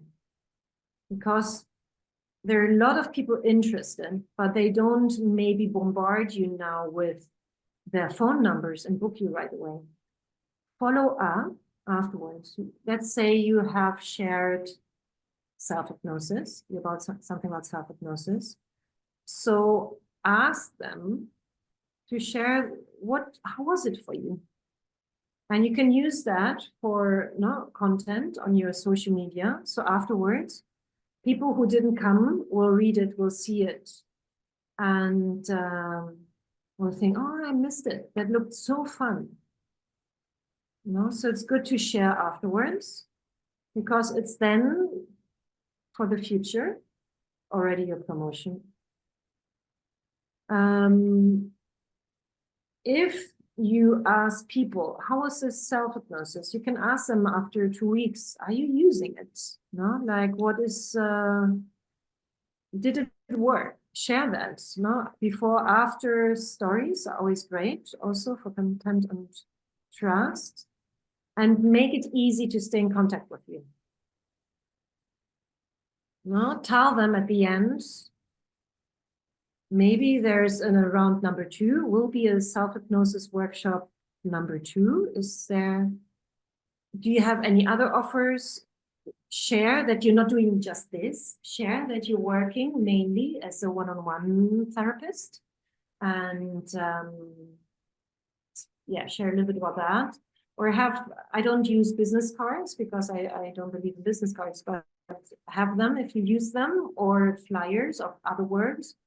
Just lying around so people can stay in contact with you. So worst case scenario, no people.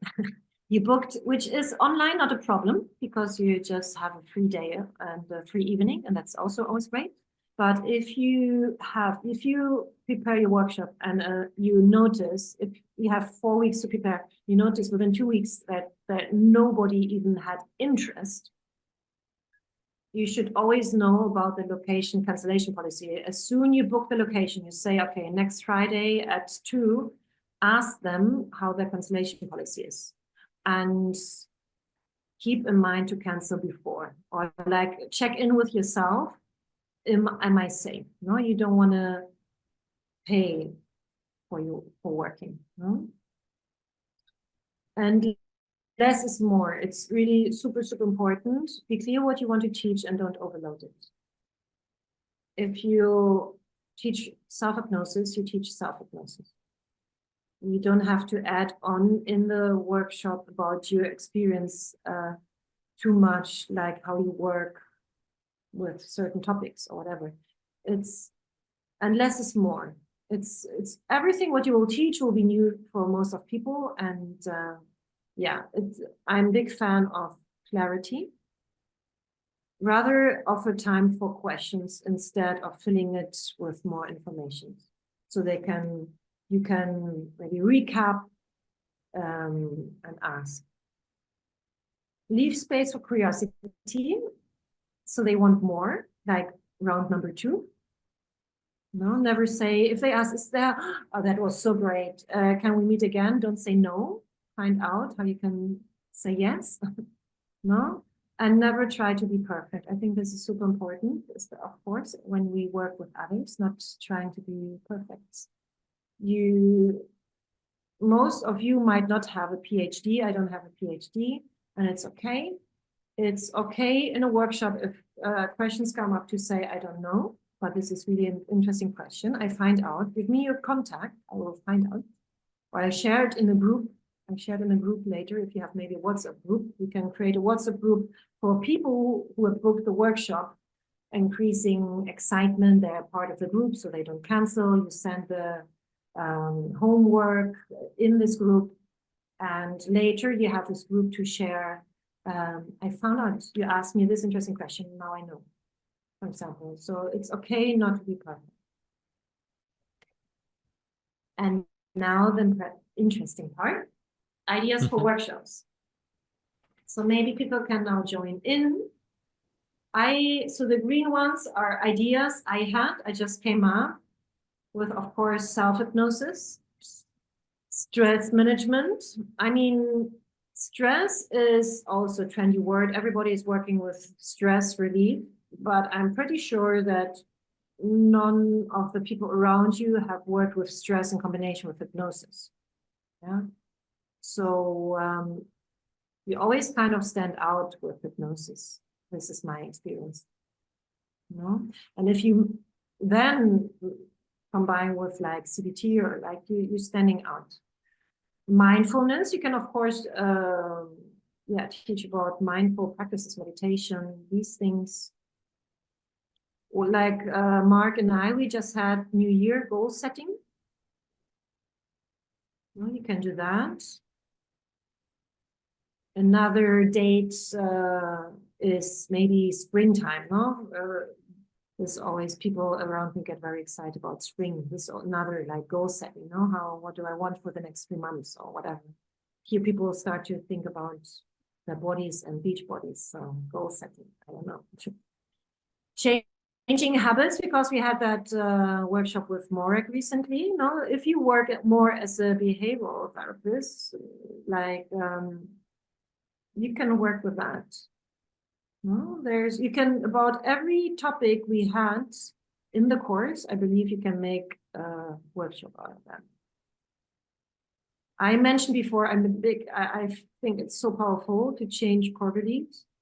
And even if people don't want therapy, I believe we could all work on our core beliefs. No? So this is an idea I came up with.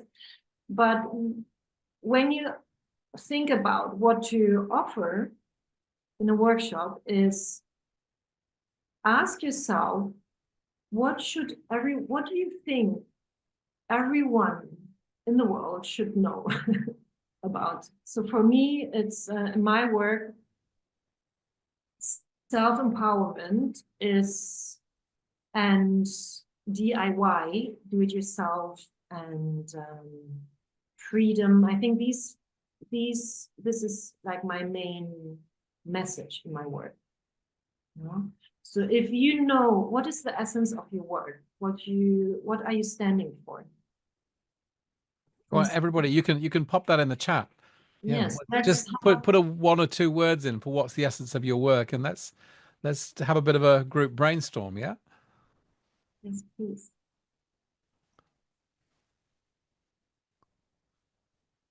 We can help, and sometimes then you have something, and how can that become a workshop? We can unpack that, but let's get some ideas going.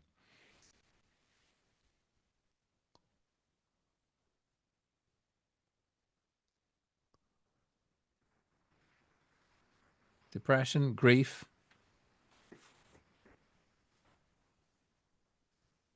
challenging worry, anxiety, stress management, weight loss and management,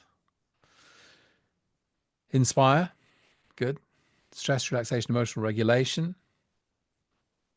Okay, oh great. Oh, you're already doing some workshops there, Lisa. That's great. Relaxation and mindfulness for pain management, exam stress, pain relief.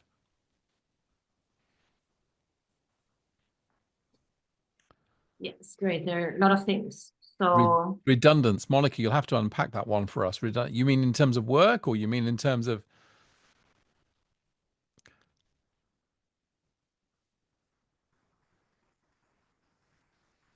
redundancy? Okay, being made redundant. Finding balance.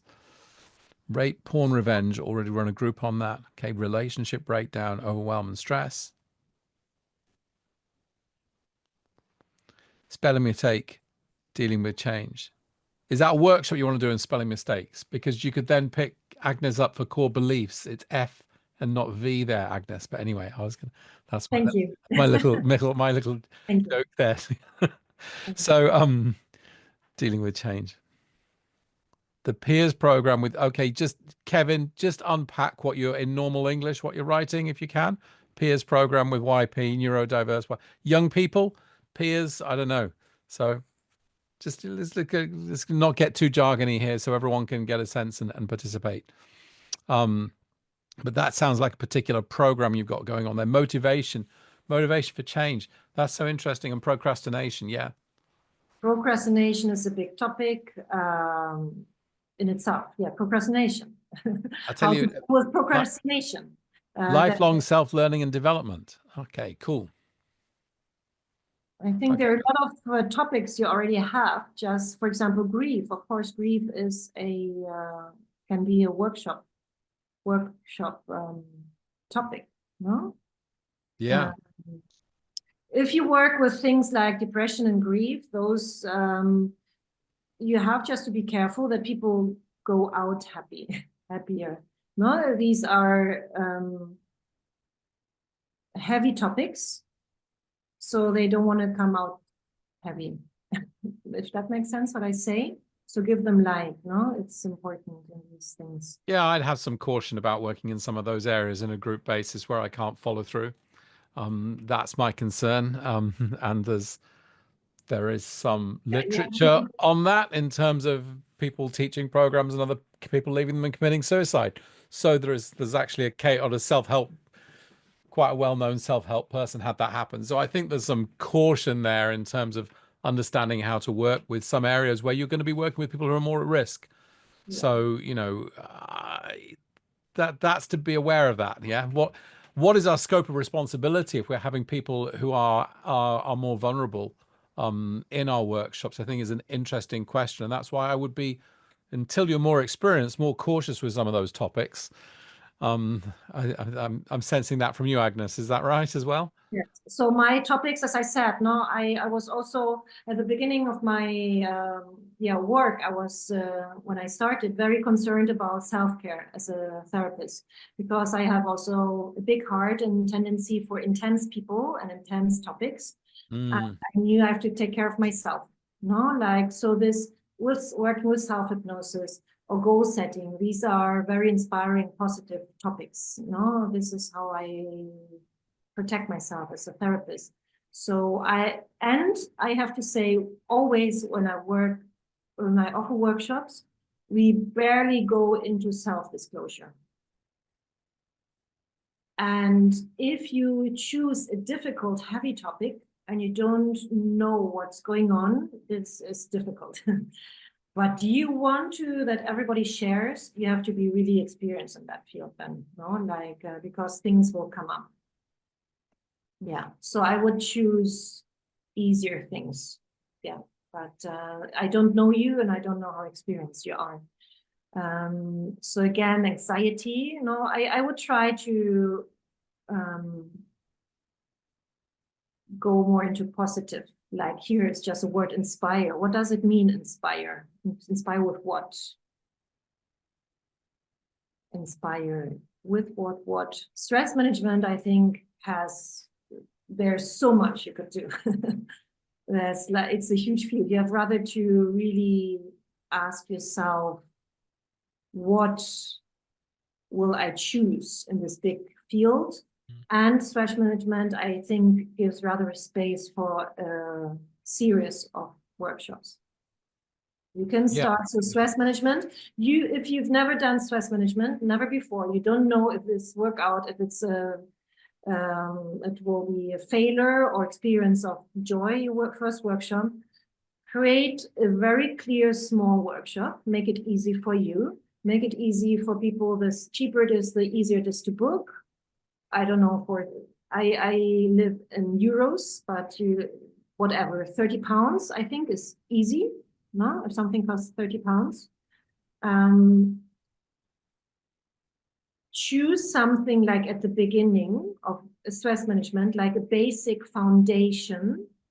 And when you feel it has felt easy-ish and everybody has enjoyed, just pretend you have a second workshop and offer it 2 months later or whatever. No, but I think stress management has a lot of options to grow for more.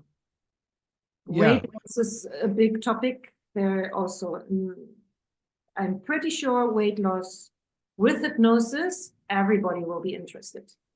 There's so much information about nutrition, about sports, but who works with weight loss and hypnosis? Not many people. I think it should be easy to fill that. I think so. So here's somebody who did already a workshop on weight loss before, 4 weeks. So you can maybe also share. Pain management is an interesting field also. I think this should be easy to follow as well. To be fair, exam stress is huge. I would, with exam stress, really, I guess you refer to young people, maybe to school exams, or is it rather university? So you should know dates of university or school when are big exams. They won't book your workshop right before because they are really stressed and preparing the exam. They need the preparation and your workshop before they are stressed. So this is exam stress. You have to know when, and yeah, preventing. You want to prevent. You don't want them to be super stressed in your workshop. Finding balance is very open. It's a great topic. You can do a lot with it. You can also do several workshops out of that. Redundance, I don't know what. Being made redundant. So career, essentially dealing with change in terms of your professional life being made redundant. So rather professional, yeah. I can't say a lot there. Can you say that something? Maybe Mark has an idea. I think that's, I mean, that's not necessarily such an easy market to reach, although maybe on LinkedIn, if you run a workshop on them, that's interesting, and you can go in many different, are you dealing with the emotions that are coming up after that and the stresses that come after that? Or are we really talking about switching career or adjusting lifestyle, etc.? So I think there are a lot of, but if you know something about that, and I'm sure there's always material to read on these things. And the other thing I'd say about this is, if you've got an idea, I do recommend using ChatGPT, get the paid for version. And, I was just building out something on goal setting for the year. And I thought, well, can we add a bit in like this and like this? And then what about this? And then I was saying, what if we use some ideas from this book? And I know the book would be good. And then I point it towards that and it pulls all, and I can recognize, so I'm using it kind of like my little research assistant at the side. If I have an idea, what about that book on personality change from Christian Jarrett? Could we use some ideas from that? What about, can we use it? Can that come in? Okay, now rewrite the outline for the workshop for me. I mean, it's just phenomenal from that point of view. You get an idea and then you've got to know your stuff about that idea, but then you can use it to come, rather than me having to go through that whole book on personality change and pull out the stuff. ChatGPT will pull out the key stuff for me from it. It's brilliant. So, I think you can do some really, really good stuff like that and find some new angles in on things as well. I had somebody work with who I trained, and then he particularly worked in executive coaching, and he ran both individual programs for executives, but also this works in terms of a course. And each session, he just taught a different relaxation method from everything he'd learned on our training. And then people learn that, experience that, and then they came back the next time and what they made of that, and then they covered a new one. And then, so they learned 6 different relaxation self-regulation techniques. And then, of course, in the midst of all of that, they're solving their problems, they're updating their beliefs about all sorts of things. So there's all sorts of stuff going on. It's very simple. It's just got 6 different relaxation techniques he's teaching in a little course format. So many. I mean, the whole relaxation thing, there's so much content in the course that you could teach from there on that. So yeah, rape and porn, also more difficult, but you say you ran a group already with that. So if you have experience, then continue. Relationship breakdown, overwhelm. Yes, that's a great topic. Year's program with neurodiverse is very specific, so you can really also, if you specialize, work specifically with certain people. I could also, of course, I could run now workshops on maybe on smoking. I don't know, I didn't think about that. Motivation for change is a great topic. There's so many tools we've learned for change. procrastination, this big topic. Yeah, there are so many things. Transition to healing is vague, no? So if you have to be clear, of course, no, when you sell something, if you sell a workshop, it has to be really clear for whom is it, what is the outcome, or why, no? Yeah, athletes, pain management, this is big. And there's so many things, fun things you can do then, Stephanie can do then with others also in collaboration, no? Self-love and acceptance. A year at uni for grief. Wow, that's cool. Congratulations. I think everyone who just wrote into it has the answer. No, like and then the only thing you have to do, take your calendar, pick out a good date, find a location, and then figure out, promote it and figure out how to do it meanwhile. Yeah, figure out how to do it after you've actually got the title and set the date and booked it in. I like that. Commitment. Kevin's saying, as a school counselor, I adapted stress inoculation training. Yeah, stress inoculation training is just such a great model to work with. And I think also Agnes is talking more about doing probably a single workshop as opposed to running a series and a group effect that happens, which is very interesting. People are taking something and then they're coming back, and like smoking cessation, if you ran that across 2 or 3 sessions, some people will do nothing with it. Some people are going to they'll stop smoking from and there's these group learning effects that happen that are very interesting.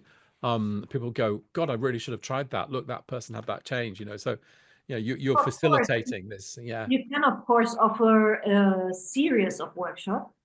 No, I was thinking for next year to do that, but because I got really, so when I taught my goal setting masterclass, afterwards, when I taught it, I thought actually it would be more interesting either to do it rather like a workshop like you did, like really teaching the skills. I thought afterwards maybe this would have made sense actually to teach that. Or actually, I'm now really curious. I taught that. What do they do with that now? I really want to know how it continues. Yeah. And then I'm thinking, actually, I should do like a program out of it. No, working on creating a workshop about the behavioral, like, doing a workshop about the cognitive rather, or no, the emotions, and then somehow, I don't know, relapse prevention, like how we learned that. But I'm thinking, how could I create a rather program out of it? But the more complex it is, of course, the more difficult it is to sell as well. How do you bridge yoga and Hypno-CBT in practice and workshops? In practice, so in classes, when I teach a yoga class, I don't say when CBT or my knowledge about hypnosis, I don't name it as so. Sometimes you can use tools without naming them. No, that people don't have always to know what you're doing. They know me, most of them know me, kind of. I would rather use the knowledge I have now about hypnosis, about relaxation. I use it at the end of a class, Shavasana. A typical yoga class finishes with Shavasana. I could guide now completely differently into relaxation. How can you really find stillness now lying on the floor? Most people after yoga class are still not still. No, and they're planning on the pizza they have to do now and the food grocery shopping. So if I guide through something, usually in a normal yoga class, I don't use hypnosis, but any other tool, I don't name it. They don't always, but they will feel it was powerful. Afterwards, we'll ask, what was that? This was so cool today. No? I had sessions, one-on-one sessions. They came for hypnosis, for therapy. For example, I had a young guy who suffered from colitis severely, and he was so tired of treatment, so that's why he came to me. His mother asked me to work with him because he refused further treatments because he has lost hope. So at the beginning, it was rather, and he had a treatment, so it was like more like an emergency thing. In 3 days, he has a treatment. He doesn't want to go. Can you do something? Yeah, okay.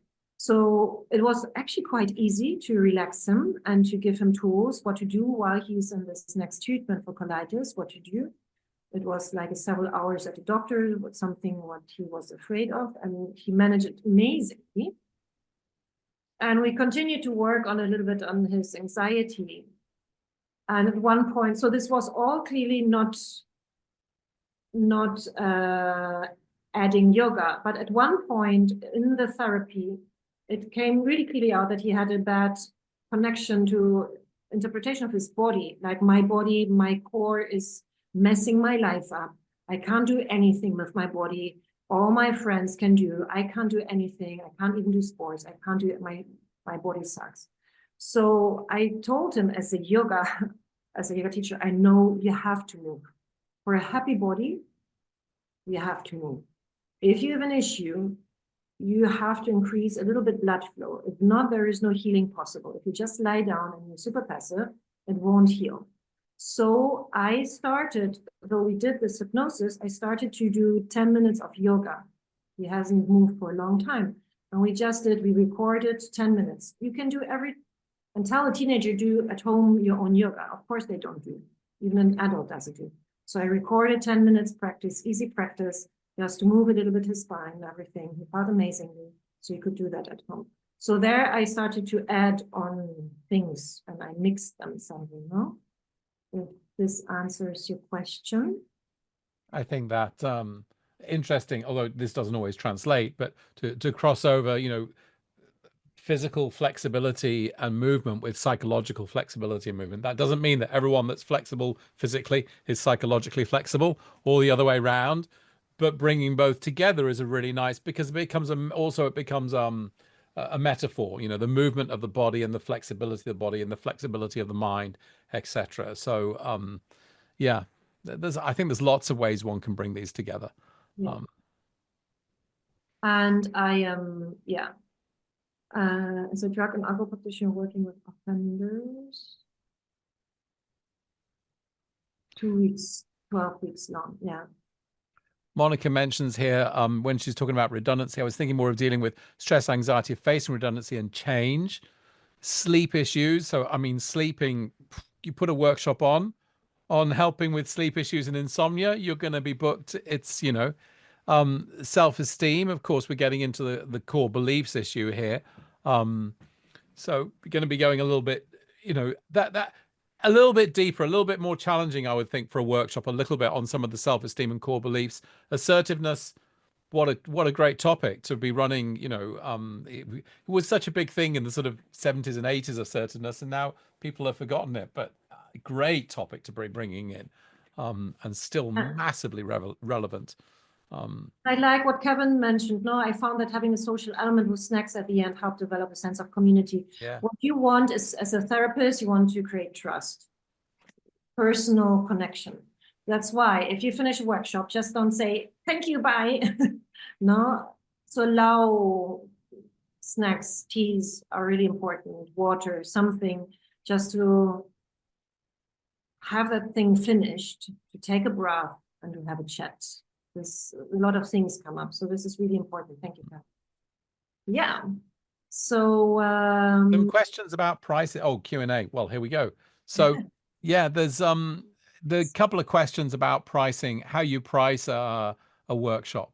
Spain in general is, I think, cheaper a little bit than the UK, maybe, I don't know.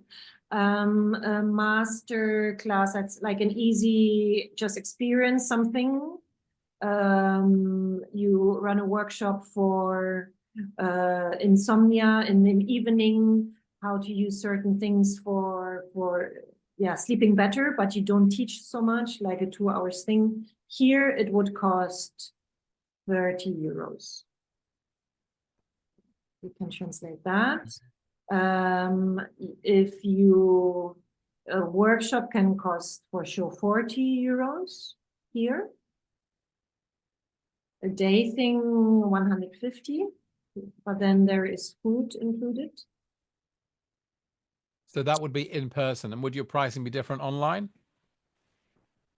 I didn't have online yet a day thing, to be fair. Mm. Pricing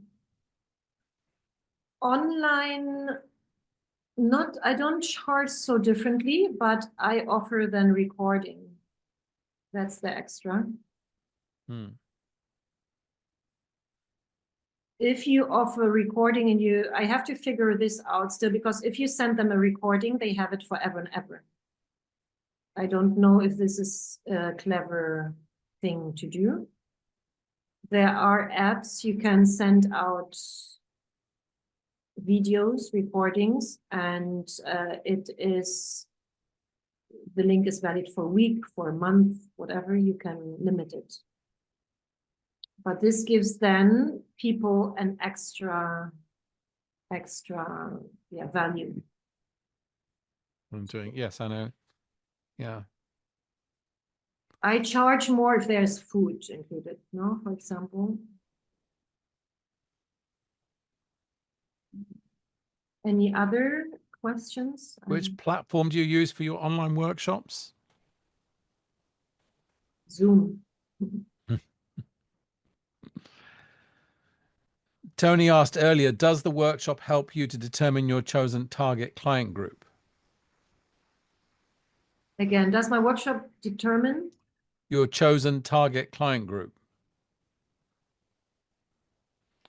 When I offered my self-hypnosis, no, it's free for everyone. No, self-hypnosis, it was not self-hypnosis just for teenagers or self-hypnosis just for yogis, or no. It will be. I mean, if you're offering a workshop on menopause, I think that's probably going to target a certain client group, I suppose. So, Tony, I think, have a think about that. But yeah, it will. If you're offering smoking cessation, if you're offering insomnia, it will. Some of these more broad life skills are going to not be so specific, perhaps. But then you could, because you could target it for young people or something if you wanted to. Yes, sometimes it makes sense, no? If you work if you specialize in certain topics, like, then of course it makes sense to narrow it down.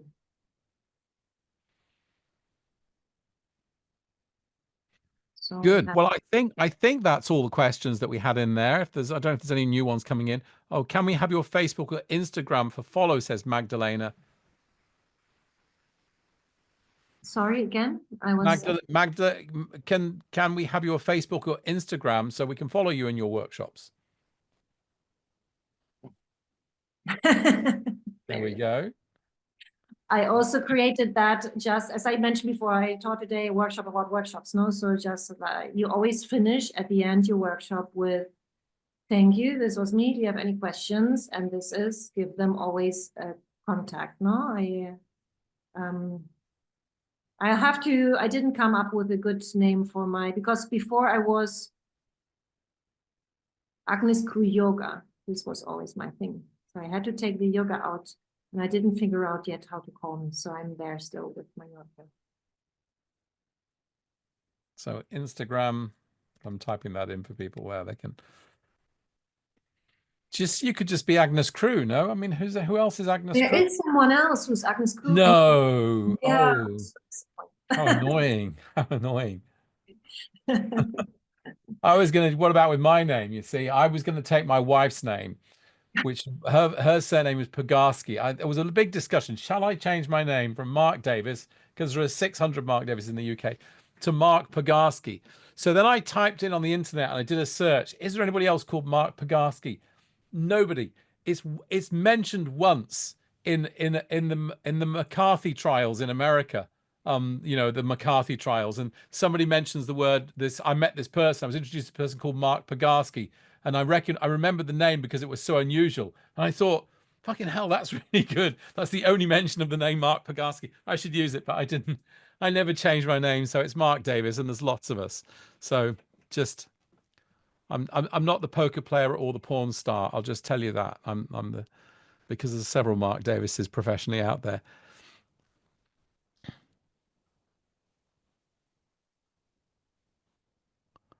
Okay, Kevin, that's interesting. I'm not. Are you proposing some workshop? You've got to join your thinking up here, mate. What are you proposing here? They usually work with snakes. For most common report issues work with money. Are you coming up with some topic ideas there, Kevin? Proposing some topic ideas. Good. Well, good. I hope you got some ideas. I hope that gave you some confidence to go out there and do this, and share. You know, our intention here is that. Yes, I believe Go on. I believe everybody who finished the course has a lot of topics. It is almost too much information when we finish the course.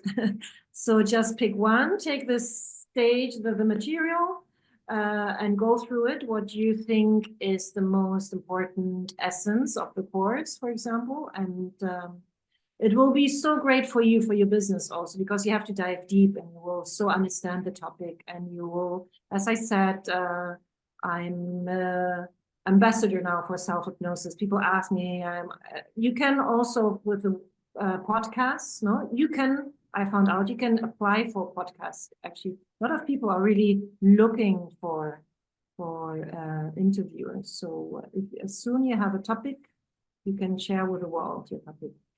And I think the other thing about, I mean, there's this idea of specializing as well. And I think that's something that can arise from doing this. You can start to get into it and realize, I really like this, I want to do more, and then start to do sessions. And then and that's idea with that specialization, but also with doing this, is you dive into this, it gives you a confidence, you see. And so it becomes, you know, you don't be a generalist, get in and do a few specialist workshops. And then it's not that you're going to be just do that work, but it gives you a position, it gives you a confidence, and it gives you a sort of depth of expertise in a particular area.